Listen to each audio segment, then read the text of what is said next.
তাহলে বলেন তো বাবা, এই অন্তরঙ্গ ভক্তটা কি এই বৃন্দাবনে আমরা সবাই?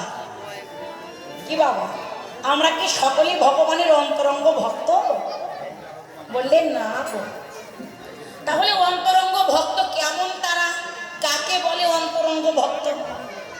চৈতন্য চৈতামৃতের মধ্যে ভগবান টিকা দিলেন, উল্লেখ করলেন কি যে ভগবান একদিন গদাধরকে সঙ্গে লয়ে প্রভাতে প্রাতঃ স্নান করলেন। কোথায়? গঙ্গাতে। গঙ্গায় প্রাতঃ স্নান আনতে ভগবান যখন মা শচীর ঘরে ফিরছিলেন, নিমাইয়ের পাশের বাড়ি একটি দাদু থাকতো বাবা। দাদুটার নাম হলো শুক্লাম্বর। নিমাইকে স্নান করতে ঘরে ফিরতে দেখে এবার শুক্লাম্বর দাদু নিমাইকে ডাকলেন, নিমাই, নিমাই, একবার এদিকে আয় না ভাই, একটু শুনে যা নিমাই। দাদুর ডাক শ্রবণ করে নিমাই দূরে থাকতে পারলেন না, তৎক্ষণাৎ ছুটে আসলেন দাদুর নিকটে। কি হয়েছে দাদু?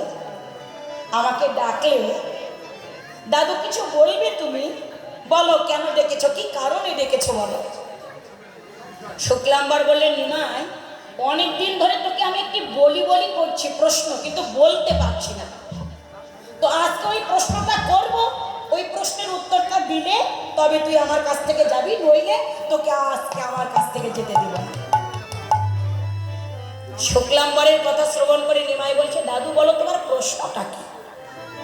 শুক্লাম্বর বললেন, নিমাই, তুই নিশ্চয়ই শুনেছিস যে আমি ছোটবেলা থেকে ছেলেবেলা থেকে কৈশোরকাল থেকে আমি অনেক তীর্থস্থান ভ্রমণ করেছি। শুধু তীর্থস্থানই ভ্রমণ করিনি, আমার যথাসাধ্য মতো ভগবানের স্তব, ভগবানের সাধনা, আমি ভগবানের উপাসনাও করেছি। তাহলে নিমাই, তোর কাছে প্রশ্নটা হলো, আমি যদি ছোটবেলা থেকে তীর্থস্থান ভ্রমণ করে থাকি, আমি যদি ভগবানের উপাসনা সাধনা করে থাকি, তাহলে কি ভগবানের চরণ যুগল পাওয়াটা আমার দাবি নয়? বল নিমাই, আমি ভগবানের চরণটা কবে পাবো, আর ভগবানই বা তার চরণ তলে আমাকে কবে আশ্রয় দেবে? প্রশ্নটা শ্রবণ করে হতবাক হয়ে গেলেন নিমাই। দাদু, এটাই কি তোমার প্রশ্ন দাদু? শুক্লাম্বর বলেন, হ্যাঁ নিমাই, এটাই প্রশ্ন, আর এর উত্তরটা না দিলে তোকে আজকে আমার নিকট থেকে যেতে দেব না। নিমাই বললেন, দাদু, আমি নিশ্চয়ই তোমার প্রশ্নের উত্তর তোমাকে দেব, কিন্তু তোমায় প্রশ্নের উত্তর দেওয়ার পূর্বে আমি আগে তোমাকে 3টা প্রশ্ন করতে চাই। আমার 3টি প্রশ্নের উত্তর পেলে পরের প্রশ্ন আমি তোমাকে উত্তর দিয়ে দেব। দাদু, আমার প্রথম প্রশ্নটা হলো, তুমি যে তীর্থস্থানে ভ্রমণ করতে গিয়েছিলে, ওই তীর্থস্থানের মাটিতে নোংরা জলাশয়ের ড্রেন ছিল না দাদু?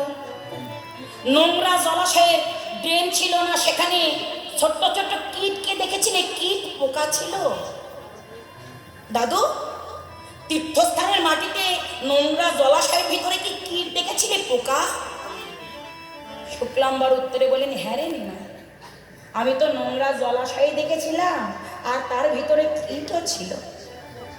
দাদু, আমার দ্বিতীয় প্রশ্ন, যে তীর্থস্থানে তুমি ভ্রমণ করতে গিয়েছিলে, ওই তীর্থস্থানে কুকুরকে দেখোনি দাদু? কুকুর ছিল না? কুকুর দেখোনি? শুক্লাম্বর উত্তরে বলেন, হ্যাঁ রে নিমাই, কুকুরকেও দেখেছিলাম, কুকুরও ছিল। দাদু, সর্বশেষ তৃতীয় প্রশ্ন, যে তীর্থস্থানের মাটিতে তুমি ভ্রমণ করতে গিয়েছিলে, ওই তীর্থস্থানের মাটিতে শ্রীগাল দেখোনি? শ্রীগাল ছিল না দাদু? শ্রীগালকে দেখোনি?